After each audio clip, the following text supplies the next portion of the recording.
Krishna, Hare Krishna, Krishna Krishna, Hare Hare, Hare Rama, Hare Rama, Rama Rama, Hare Hare.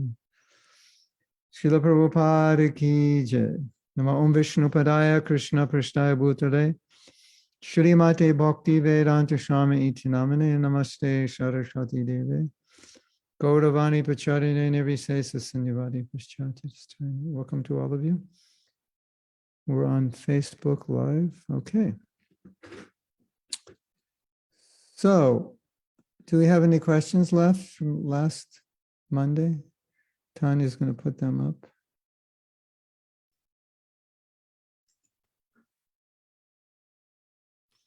And then maybe, if we're lucky, we'll actually be able to read something. So I just noticed that I'm freezing. And I've noticed that for the last 3 weeks, I haven't been freezing in the videos. I thought my internet provider must have done something right, but I guess not. Alina says, how can I be a good example for others if I don't feel like a good example? If I think I'm such a bad devotee, struggling myself with Maya, anger, frustration, and all these things, how can I then,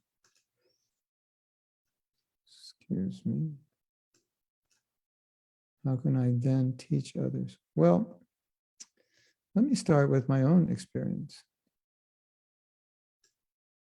I mean, you know, one answer is, how could you not be a good example? Like, you know, you're representing Prabhupada and Krishna. So you're like, in a sense, we don't have to have a right to not be a good example, right? Isn't it?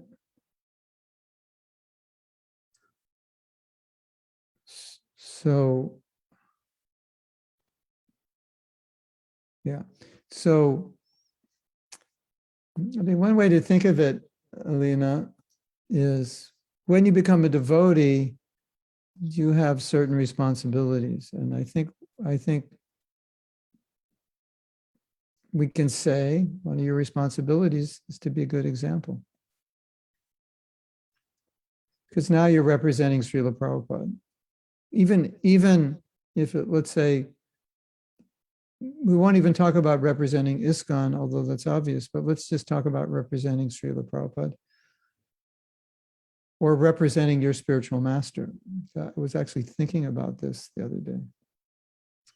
Because your actions reflect on your spiritual master. So it's nice when your spiritual master hears someone say, oh, your disciples are very nice. I like your disciples. And the spiritual master he feels good. All right.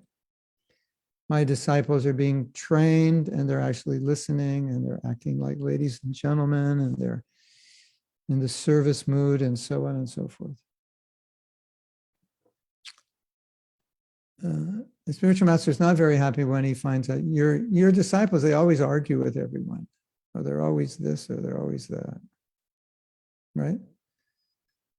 So when Jai and Vijay were arguing with the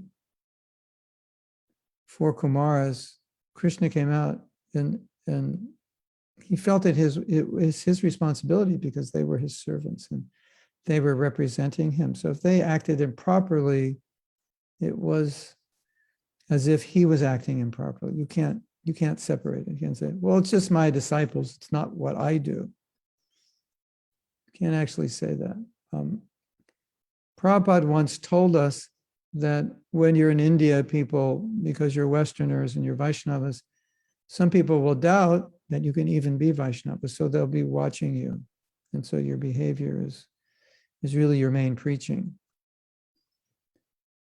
And if your behavior is proper, then they will appreciate Prabhupada. So that's interesting, isn't it? I am, hold on a second. Sometimes I just want to make sure no other programs are open. It's so strange. Everything was I was on another course with more people. Everything worked fine. Anyway, so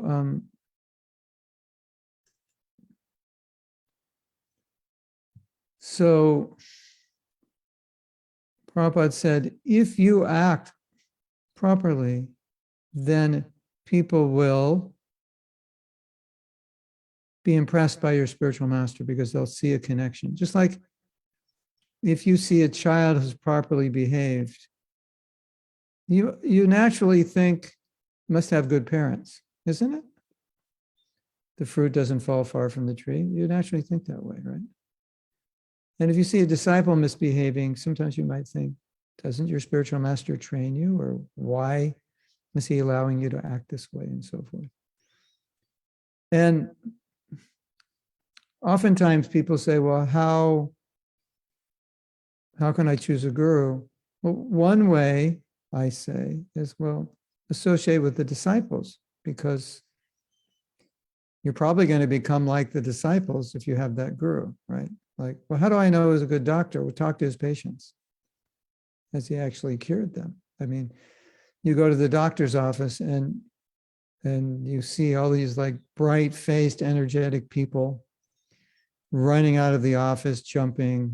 Oh, this must be a good doctor. And you saw them crawling in, limping, and now they're running out. You go, okay. So it's something like that. So I don't think, especially, I think, see, Alina's asking the question because she wants to teach. Because I hear some of you saying, well, I'm not such a good devotee and I don't always act properly. And, you're expecting me to act properly in every situation. But when you have a guru, at least consider that's what your guru wants.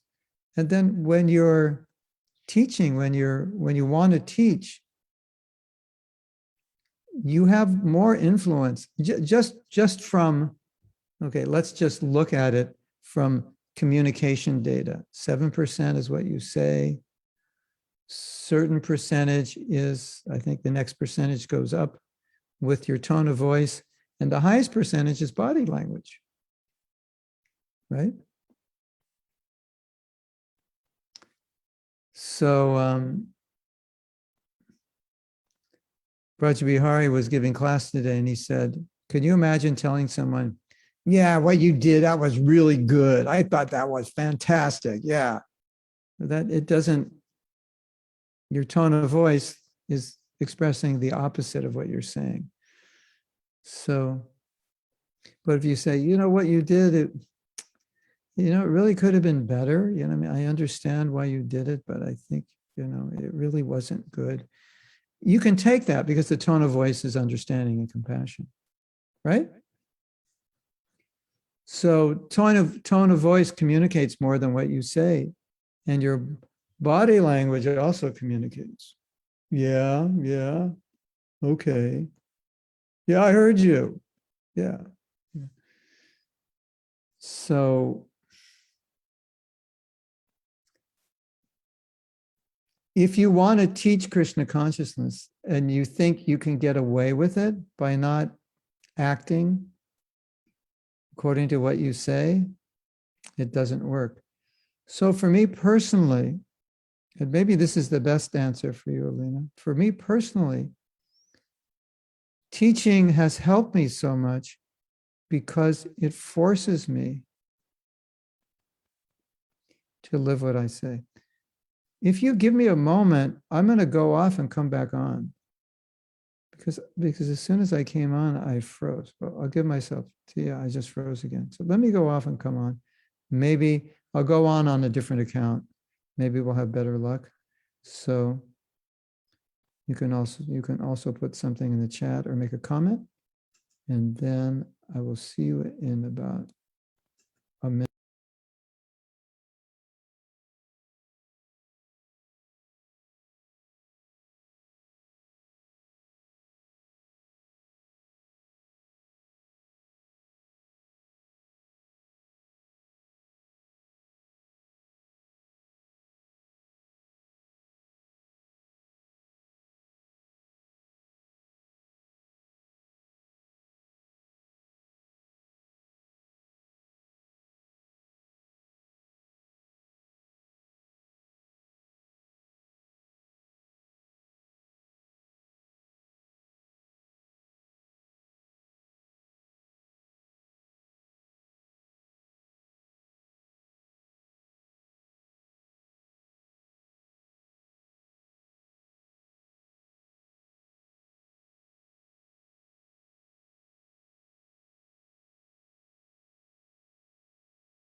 Okay, let's try it again. Yeah, it's not working. Sometimes the internet just slows down. Somebody next door is playing a video game. My wife may be also doing something online. So you'll just have to tolerate me freezing. Guru Maharaj, excuse me, maybe you could lower the quality of your camera and that could help? This camera is a one-trick pony. Okay. I could, no, I can't. That would be, I don't have I was using another computer where I could lower the quality, but that computer decided it's really tired and I can't figure out how to energize it. So it doesn't stay on the internet, and I don't know what to do with it right now, actually. It might cost as much to fix as it costs to buy. Anyway, so let me tell you a little bit about what Iskcon was like in the early days. And this may be a combination of what Prabhupada wanted and also a combination of what we understood he wanted, which maybe he didn't. But Prabhupada never really restricted younger devotees from various services. Obviously, deity worship, you have to be initiated and going in the kitchen. But, you know, we were giving classes very young. And anyone who's ever given a class knows that when you say something in the back of your mind, you're thinking, I've got to do this. I just said it. Isn't it? Have any of you experienced that? That when you give a class and the purport says, you shouldn't eat too much. And now you have to repeat what's in the purport, even though you love to overeat. And then when you're saying you shouldn't eat too much, then you're thinking, I have to follow this because I'm teaching this. And if I don't follow it, I am a hypocrite, right?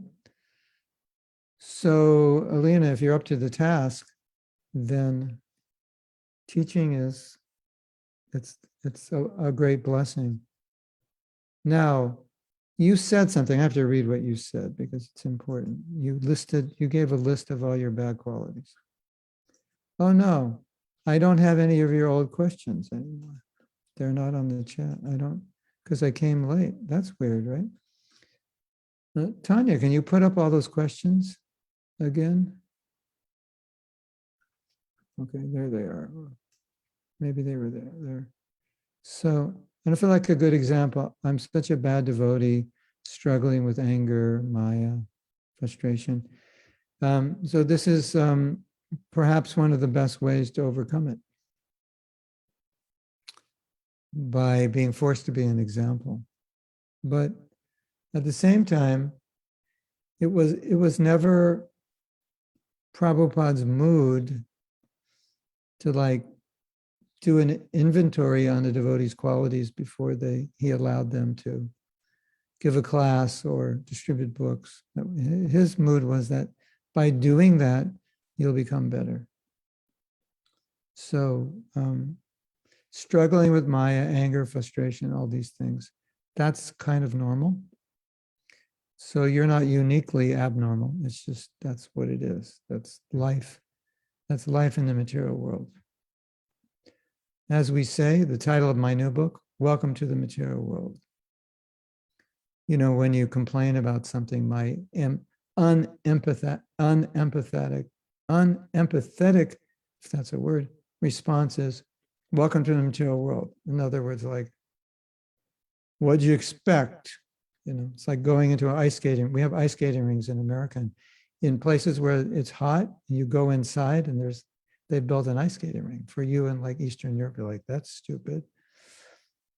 But we don't have ice outside, so how are we going to do it? So you go into ice skating ring and you say, so cold in here. And it's like, well, it's an ice skating ring. If they don't keep it cold, the ice is going to melt.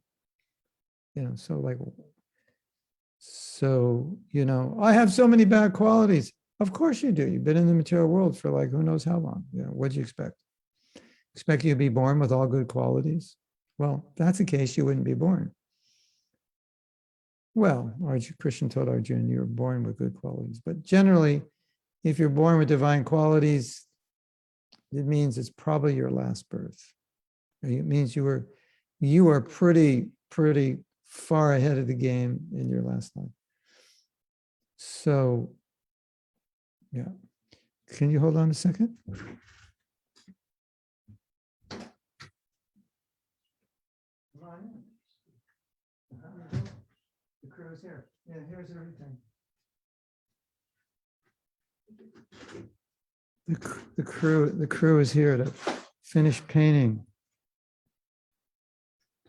So they're coming in and getting what they need. Haribol. Here, come say hello to everybody. Here's the crew. This is Hi, Krishna. these are they've come. They're finishing painting the shed. This is their third time here. They're going to finish. Then we're going to give them the other shed next time. Hare Krishna. Thank you. Yes, thank you.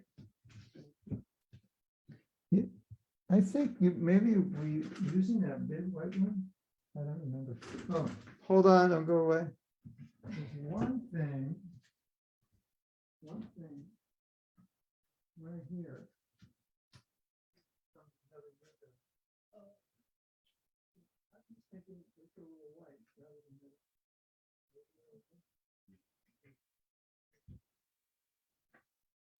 That was my suggestion. I sprayed this stuff.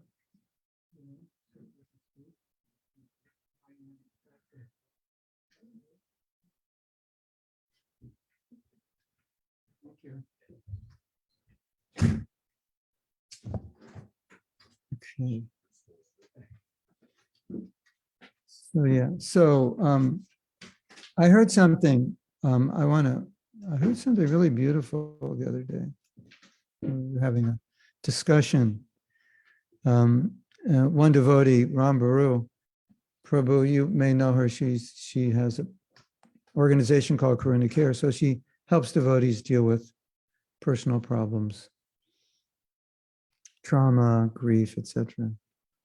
And she said something that I've said, but she probably said it better. And because I'm not saying it, it struck me because I'm hearing someone else saying it. And she said that devotees often feel like they have so many bad qualities, or they're so bad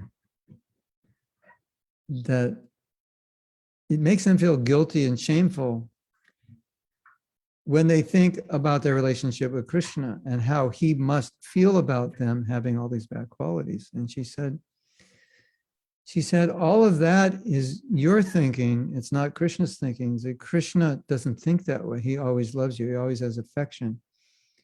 So I think it's so important to see that, because when she said it, I was thinking, yeah, what is happening is we're projecting on Krishna how we think he would feel, which is basically how we think someone else would feel, or maybe how someone else did feel about us when we failed. So Krishna must, maybe you failed and your teacher chastised you. So you think, well, that's probably how Krishna feels. Obviously, Krishna is not like an ordinary person. So Krishna has love for all living entities. He has affection, and it's not based on our failures or successes, or whether we fail, or whether we succeed or not. So I think that if we can get this, that no matter what I do, Krishna always loves me. It's not that I should do anything. It's not that I shouldn't be regretful if I do something wrong. But no matter what I do, Krishna is not influenced by that. If I'm a devotee, I'm sincere, his affection's always there. And it's up to us to learn how to receive that affection, how to process it. That's the reality. So I think that's super important. Like keep that as a constant, no matter what happens. don't project on Krishna from what you think like another person in this world would think if you did that. Well, I once did that and my brother got really upset. So I did it again and I think Krishna's upset. And then we feel very guilty or shameful or whatever we feel. So that's an extremely important point. Keep that as a constant, right? Krishna's not evaluating you according to the way others would, but his evaluation is only through love. And the second point, which I've made many times, and any point I make many times is because I want to make sure everybody gets it, is that if you are full of bad qualities, you are absolutely 100% normal. If you're not full of bad qualities, something's wrong with you. Like, you must have descended from either the heavenly planets or the spiritual world here to save the world. Or you must have been like extremely advanced. In other words, if you're not challenged with that, you're abnormal. You're like amongst, the 0.00000000000. I don't want to waste your time with zeros, but we could go on for a few hours with zeros. 0.0001 of the people that are not affected by the material modes of nature. Even, you even have these stories of Lord Brahma becoming proud or lusting after his daughter, Lord Shiva running after Mohini Murti, Lord Shiva fighting with Krishna, just to show that even a pure soul, when he comes in contact with the material world, it's just, it's like COVID, you're healthy, you got a good immune system, but somehow or other, someone sneezed in your face, had COVID, and you're 95 years old and you can't tolerate that and you break down. I was thinking a lot about this the other day, because by circumstance, because there was a problem that I was dealing with, some of my disciples said, can we just do your astrology to see, if there's anything we can do about this problem? I go, well, if you want to if you want to waste the money, go ahead. So I don't want to tell you everything the astrologer said, but he said, you were a devotee in your last life and you were doing this and you were doing that. Actually said I was a sannyasi and you were doing this and that. So I was thinking, well, that's really cool. And he went on telling some nice things I did. And I said, oh, that's nice. I always kind of felt like I was a devotee, And I was thinking about this, and he even said something like, and Lord Jagannath told you this. I was like, really? I had that like relationship with Lord Jagannath? That's amazing, right? And then Lord Jagannath said I would take birth in a white body because I did something that was like offensive or wrong. And Lord Jagannath said, you're not going to be able to see me now. You're going to take birth in a white body and you won't be able to go to the temple. Like, okay. It's like, Lord Jagannath told me. So I was thinking that, and I was telling my wife, and I was walking around that day going, wow, this is amazing. This is amazing.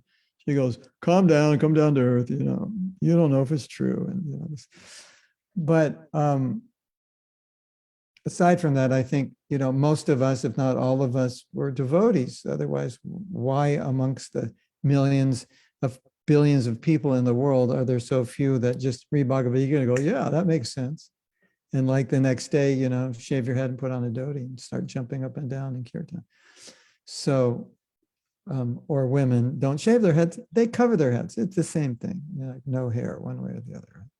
So I was thinking about that, and I was thinking, yeah, I feel like, when I became a devotee and I started doing it, I kind of felt like, there was just a commercial in the movie, and then we're back to the movie. So like, there was like a 19-year commercial and I'm back in devotional service. Maybe you feel that way also, right?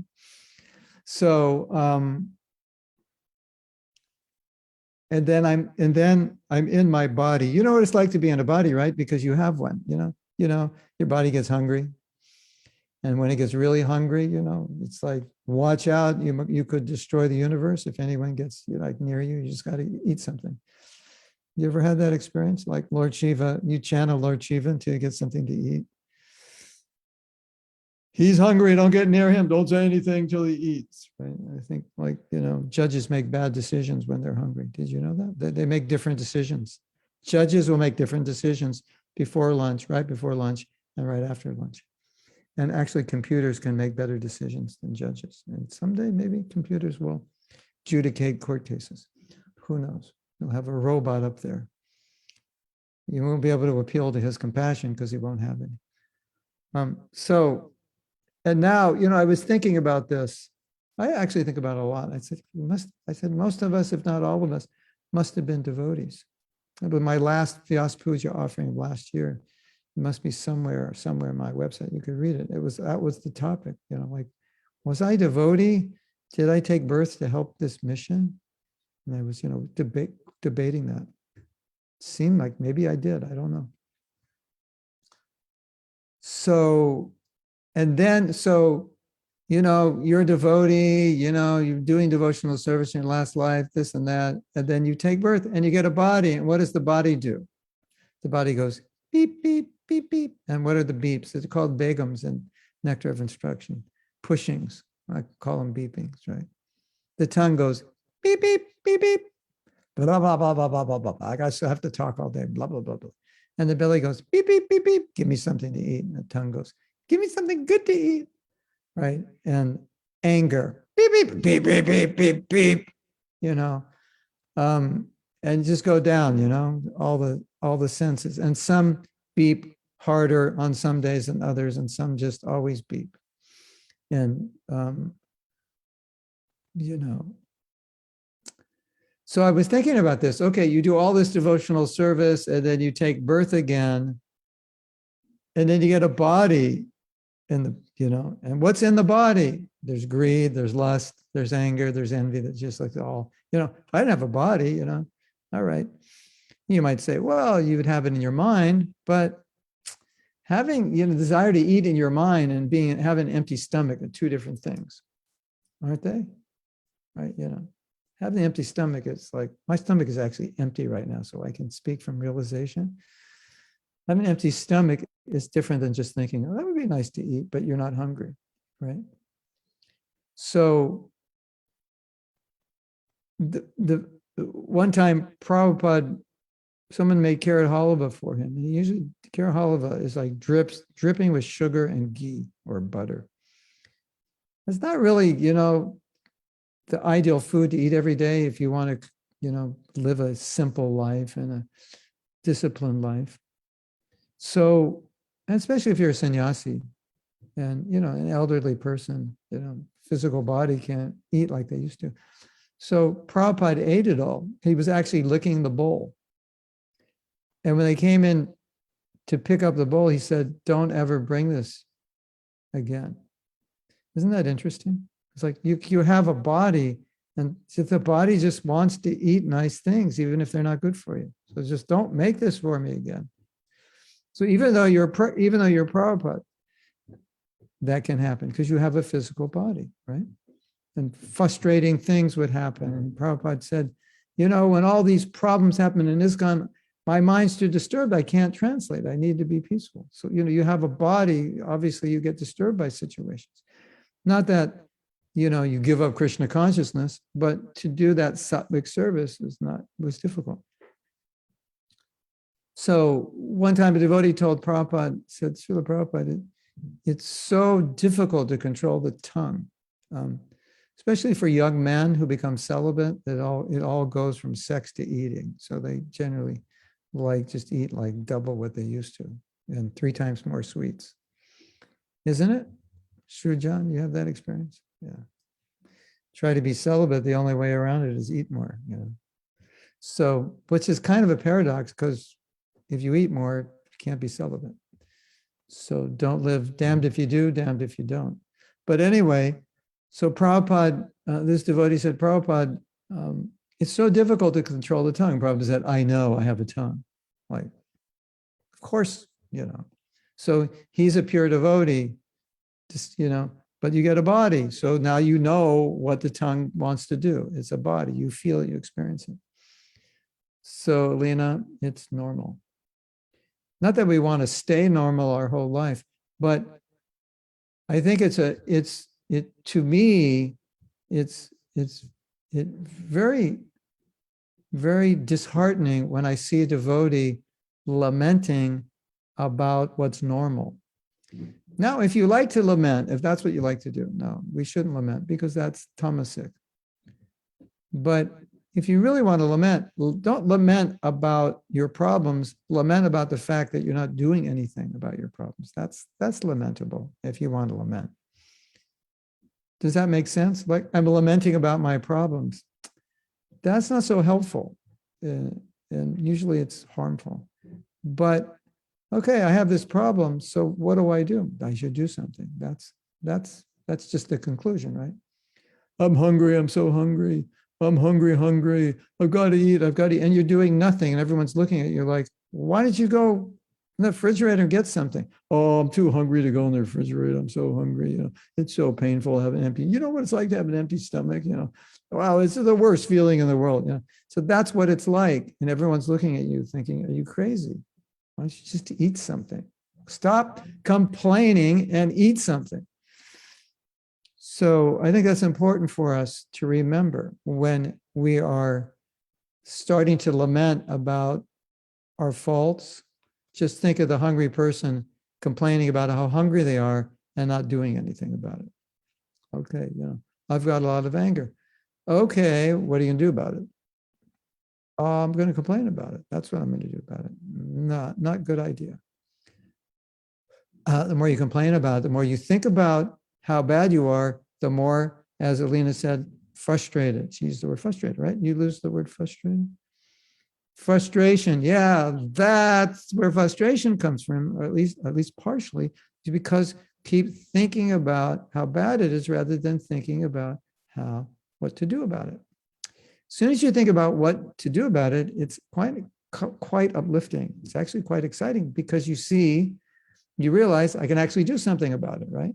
If you think, oh, I'm just going to have this anger my whole life, and this is going to be a horrible life. But if you think, oh, what can I do about it? Krishna gives you some insight, or you talk to devotees, you get some insight. You read Prabhupada's books, you get some insight. You go online, read something about anger, what it is, how to control it, you get some insight. You say, oh, this is possible. You get testimonials from people. Yeah, I used to have horrible anger, but I started thinking this way and acting this way and, doing this and that, and I overcame it. You think, oh, I can overcome it. That's very encouraging, that you're no longer frustrated. Even though you have the anger, you're no longer frustrated because you see there's light at the end of the tunnel. You know what that means? Gabriela, you have that saying, Spanish, light at the end of the tunnel. Because when you think there's no light at the end of the tunnel, then you get frustrated, right? And Prabhupada is always telling us that Krishna consciousness is the solution. It just takes time. And so sometimes we don't see results right away, right? But they will come if we apply the process. So I hope that helped. It was a good question. How do we support, this is from Jairadhe Devi Dasi. How do we support people who have perfectionism? It seems like a battle that's already lost. Oh, that's easy. Just don't marry them. Because they'll expect you to be perfect. And then, you'll probably, they'll probably have to come to you as to their therapist to, deal with their husband. I think from what I've seen, of course, I'm not an expert, so I'm only, all my data research mostly is what I've seen, and obviously I haven't seen everybody. And Jairadhe, you could also chime in. I've seen there's two kinds of perfectionists. One kind came out of the womb that way. They were complaining when they came out of the room, that was like, I wanted to come out at 7:30 and 7:31, and that's a 1, it's not an even number, That's how they came out, Like, how could I be born at 7:31? That is like, I can't deal with my life now. It has to be 7:30, right? And there's the other and so that's a harder one to deal with. The easier one to deal with is that someone did not come out of the womb of a perfectionist, but they became programmed by circumstance so that they can go back and say, oh yeah, it was always my brother who kept saying, yeah, what you did was good, but it wasn't perfect. And you heard that like 10,000 times. And so you now understand where it came from and why you think that way. It's easier to undo because it wasn't inherently your nature. It was conditioned. So you have this belief, because he kept saying that if you don't do things perfectly, might as well not do them, because what's the use, right? So that's easier to deal with. For people who have this perfectionist mentality, I've heard some of them say, I know I have it, but it's just the way I am. So I think with any kind of help, we have to see if we can actually help people, because I can tell you all the things you're going to suffer from being a perfectionist, but if you're a perfectionist, you probably realize all of those 10 all the time because you're facing them. I could talk to you about how in the material world being a perfectionist is a paradox because the world's not perfect.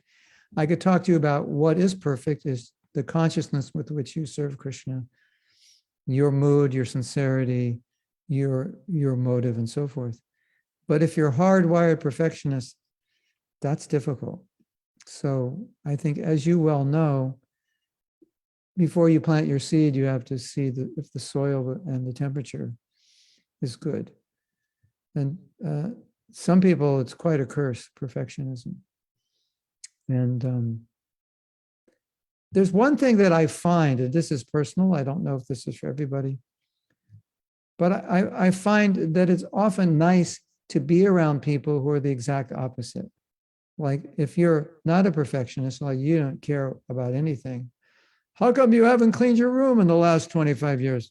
Oh, just chill out, what's like, it doesn't matter, why stress?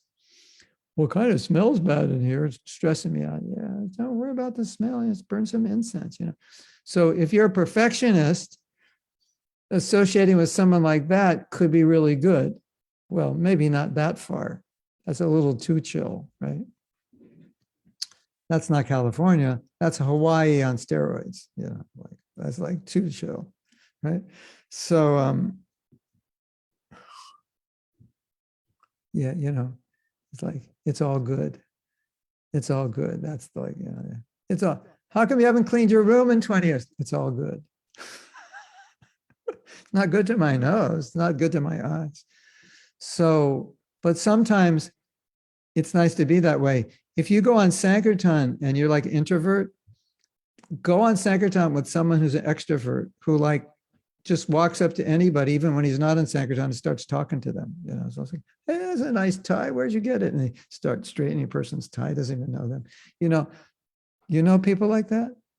You ever? Yeah, it's like, so like if you're an introvert, it's like, you can't say that to them. Oh, I don't know him. I don't know him.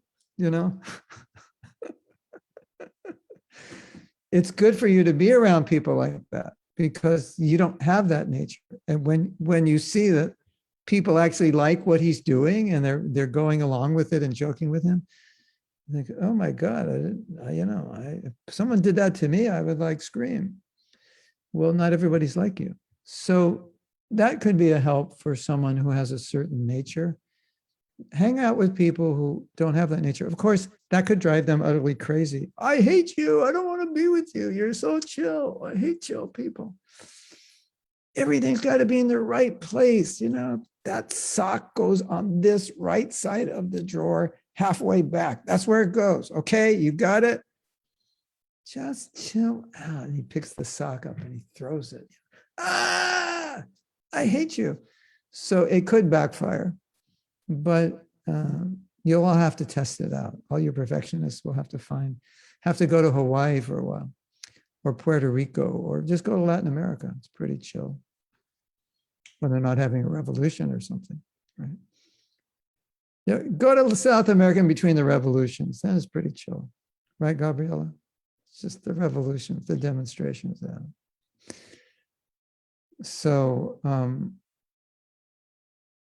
so being in an environment and being with people who have a different nature can help. And as anyone who's helping anyone knows, we have to be detached when we try to help people, because not everybody is capable of being helped or wants to be helped. And so we can only do our best. And the problem remains with them, not with us. So you don't have to have nightmares at night for not being able to help somebody. Unless it's your fault, unless you don't know how to help them, but some people cannot be helped. And don't have nightmares because you can't help them. Just add more to your arsenal of help. Learn more how to help the people you can. So I don't know, Jairati, you want to add something to that?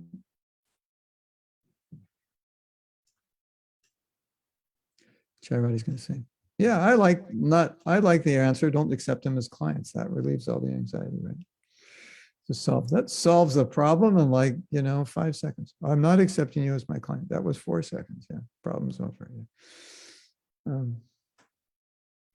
But I think, when you have people like that, I think you need to be straight with them and say, this is a problem. A lot of people have difficulty with this. And I'm not convinced I can help you because you might be attached to being perfect.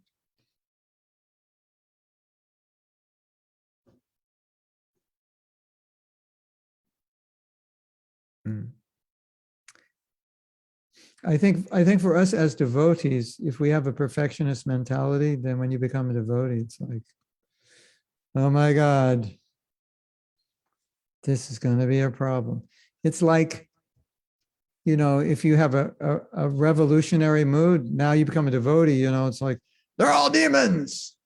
They're all meat eaters. They're all karmis. It's like whatever you are can get exasperated because now you have the absolute truth and you have to be absolutely perfect or absolutely revolutionary or absolutely dedicated to Prabhupada. And anyone who's not absolutely dedicated to Prabhupada, I just hate them. Because, we have that nature. We hate people that don't think like us. So you have to be careful that when you become a devotee, you don't exacerbate certain dysfunctions or functions that could become dysfunctions when they get beyond a certain threshold. So, I think what's important for us to recognize that a lot of these things that come up in bhakti are not inherent in our philosophy, but we think they are. You ever have that experience? You're thinking a certain way. Why are you thinking that way? Well, because Krishna consciousness is this, that. And they're like, well, where's the verse? And you're like, well, I read it. And I go, well, show me. And you can't find it because you didn't read it. You read something and it went through your filter and it came out. It went in here, went through here, came out in a different way. So justification for things like this, I have to be perfect. By using Shastra, no, you already had that. Now you're using it to validate, but it's not validating it. Or it's redefining perfectionism as bhakti, sincerity, devotion. How do you define perfect sincerity? You don't, right? You shouldn't be motivated. Well, what does it mean to be perfectly unmotivated? Well, I'm doing this to please Krishna. Well, but how do you do it perfectly to please Krishna? It's like, I need the book, I need to know, I have to get it to a 10. No, that's you. That's not in the Shastra. So you have to be careful. And so I think I've told this story before that when I was a younger devotee, it was the era when book distribution really came of age. Around 1972, it came of age. And so I was right there in ground zero, book distribution expanding. And previous to 1972, we distributed books more by preaching, explaining philosophy, talking to people, going house to house, college campus, meeting people on the street, having some conversations, not long, few minutes, but just straight. This is bhakti yoga. This is what it means. we're not the body, part and parcel of Krishna, like that. And then 1972 came, and devotees were giving out books. Here's a little book about peace of mind, And they go, cool, where are you from? Oh, my brother-in-law used to live there. He doesn't even have a brother-in-law, but he's making small talk.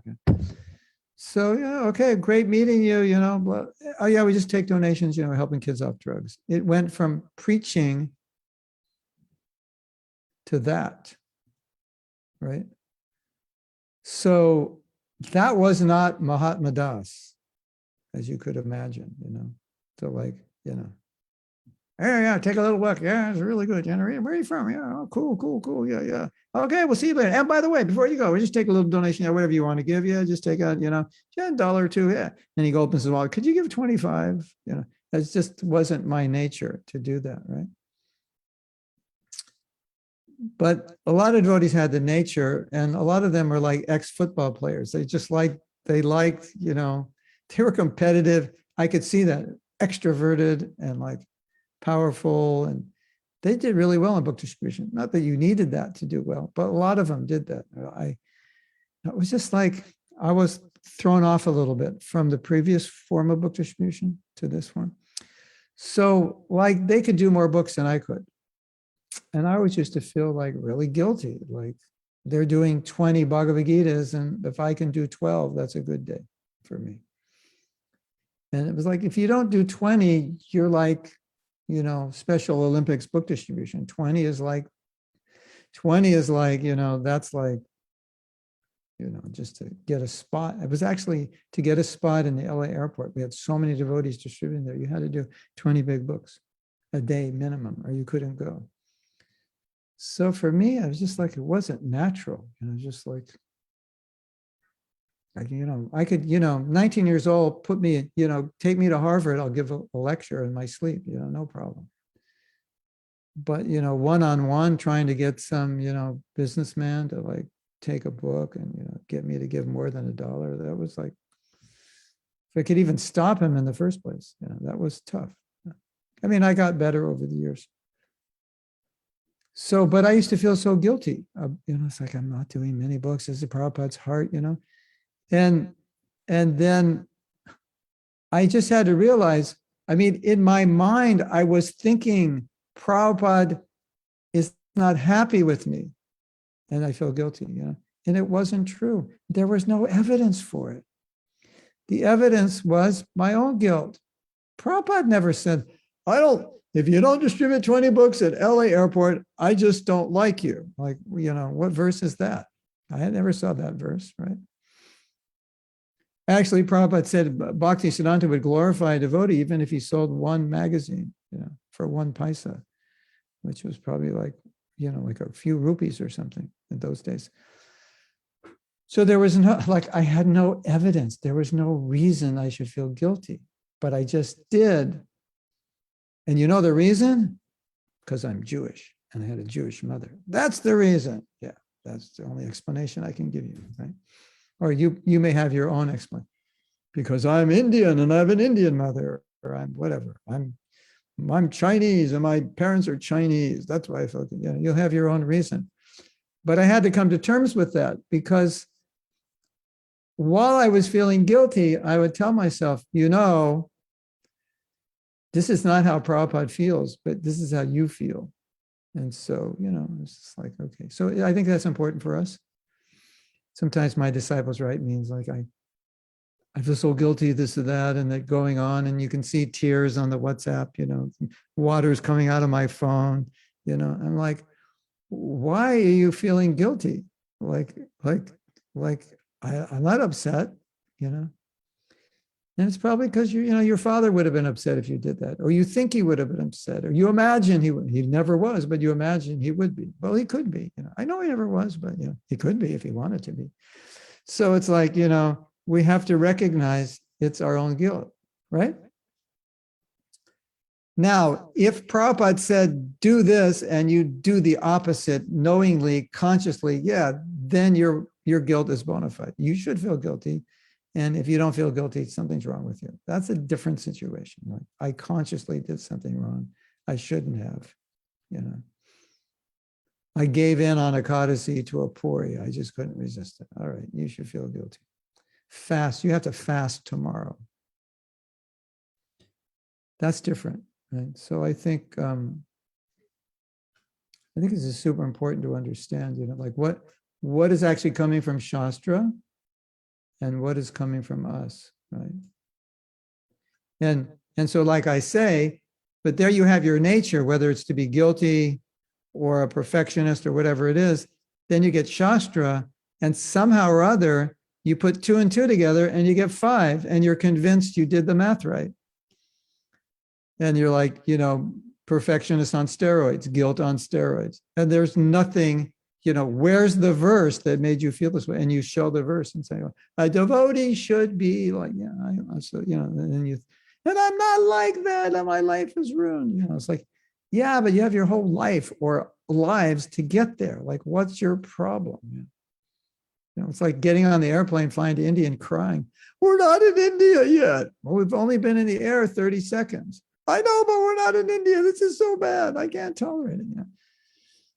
Isn't it like that crazy? Like you're on the, calm down. You're on the plane. It's going to India. I know, but it's going to take like 13 hours. And this is so bad. 13 hours. I can't. It's only 13 hours. And Prabhupada would say, it's only 100 years. You'll be Krishna conscious. That's nothing in the light of eternity. Like, what's your problem? Although Prabhupada didn't say, what's your problem? He said, what's the difficulty? Which is the same thing. Like, what's the difficulty is Prabhupada's ways of saying, what's your problem? Right? Does that make sense? So, as I've often said, Krishna consciousness can be dangerous for these reasons. If not, it's like a gun in the hand of the wrong person. So, Shastra in the hand of a guilty person, Shastra in the hand of a perfectionist, Shastra in the hand of a person with low self-esteem, et cetera, can be dangerous, right? Because it can exacerbate it. Isn't that crazy? Isn't that insane? So we have to be careful. I mean, if you want to feel bad about yourself, just, open the chapter of all the good, open the chapters of Gita with all the good qualities of the devotees, which you won't have any of them. So, then you can feel really bad, right? Or you could read that chapter and think, wow, these qualities are amazing. I'm so inspired to develop them, right? Isn't it? So, hello, who's creating the problem? It's the Bhagavad Gita's fault. It shouldn't have put that verse in. It listed all the qualities of a pure devotee, and now I'm so depressed because I don't have any of those qualities. I'm never reading Bhagavad Gita again, right? Yeah. Hare Krishna. So I was having this discussion. Who was I having this discussion with the other day? I was talking to somebody. Maybe it was a God brother or something, or one of our groups. Oh, it was yesterday on the podcast, the Honest Men's podcast. So we were talking about this high ideal that you can't meet right away. And so that's the problem. Like, here's the ideal, and here's where I am. And when you look at the gap in between, that's pretty depressing. Well, that's one way of looking at it. The other way of looking at it is, that's where I'm going. That's pretty encouraging, right? So if you focus on where you are, you get discouraged. If you focus on where you're going, you get encouraged. We're on the plane. It's going to India. I'm so excited. It's going to take 13 hours.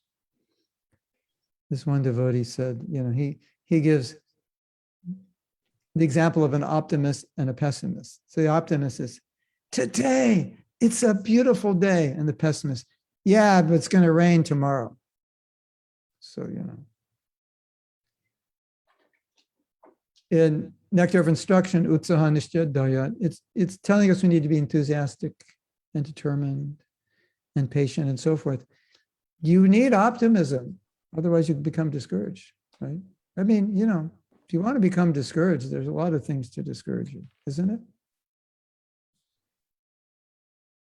But if you want to become encourage, there's also a lot of things to encourage you. So the big question is, what do you want to focus on? Or what are you going to focus on? Because whatever you focus on is going to produce the result, right? Like when we do the japa retreat, we talk about ways in which we can appreciate the holy name. And we also talk about our experience with the holy name, which is sometimes just the opposite of those appreciations. Appreciate the holy name as my greatest treasure, my greatest friend. It's my psychiatrist that cures me in this crazy world. It's my doctor, cures me of the disease of birth and death. You know, all these appreciations. My greatest wealth, my greatest treasure, my greatest happiness, etc. But sometimes when we're chanting, it's our greatest enemy, our greatest cause of boredom. It's our sleeping pill. Right? Has japa ever been your sleeping pill? Oh yeah, Prabhu, one of the best. Actually, I bought some sleeping pills. They didn't work as good as japa. Yeah. And then when I added Bhagavatam, yeah, that was it. I was out for the night, in about 3 seconds. So sometimes the focus is on the immediate experience, which is not so good, rather than what it actually is. Right? Does that make sense? Like, what it is in its potential and what it is now, what you're experiencing it is now, may not be the same. You're learning to play piano. It's like torture, Da, da, da, da, da, da, da, da, da, da, da, da, da. You're like, can I stop this and just get like a root canal? That would like be less painful, right? So, but then your mother says, listen to this person. They've been practicing piano for 3 months and look at how they can play. And you're looking at them and go, I'd like to play like that. That's amazing. And you're feeling like inspired and emotional, isn't it? So when Shastra gives all these examples, Ambarish Maharaj doing, phenomenal forgiveness, Prahlad Maharaj doing phenomenal forgiveness, Thakur Haridas doing phenomenal austerity, 192 rounds like that. It's not supposed to discourage you. It's supposed to encourage you. Oh, I could never do 92 rounds. I could never do 92 rounds. So what's the point of even chanting one? Like, oh yeah, that was like a miscalculation, I think. What do you think? Think that was a miscalculation? Yeah, I think so, right? Did you ever take it like that? Yeah. And if you're a perfectionist, the answer is yes, I take everything like that if you can't do it. If you can't chant 192 rounds, why even chant? Yeah, I realized I couldn't chant 192 rounds, so I sold my beads and bead bag on eBay. Yeah, that was my conclusion. Right? Hare Krishna. That is dangerous, right? So everything is angle of vision and everything is focus. So, what's your angle of vision? This is inspiring. Prahlad Maharaj is inspiring. Thakur Haridas is inspiring. He's chanting all day. There's so much inspiration, which could potentially discourage you, but it shouldn't. That's your defect if it discourages you. It should inspire you, right? So be aware when Krishna consciousness is not having the proper effect on you, it may be the way you're processing it. And so, and maybe that's how you process everything in life. Maybe, some of us just tend to process things in a way that's not good for us. And so we always want to learn how to process life in a way which pushes us forward, right? Even the bad, what can you learn from this situation? Why did Krishna put me in this? Maybe he's shaking me up, You always want to, I know this person mistreated me, but how could I still be compassionate upon them? How can I still see the good? You always want to put yourself in a position which will push you forward, because if you say, I hate this person, never want to see them again, immediately with every word you go down, right? And even if what you say is true, they did something wrong. How could they do that? I can't believe it. They're a devotee. Devotees don't do that. The more you say, and even though it's true, it brings you down. Where if you say, well, maybe, I need to understand why they did that. Maybe something's going on. Maybe they didn't mean it. etc., then you go up. Does that make sense? Hare Krishna. Wow. We still haven't read anything about Balaram. It looks like we're going to be reading a lot about Balaram after Balaram's disappearance day. Okay. So I guess what? We stop and then start again? Is that it? Okay. I thought I had my beads here. Oh, I do.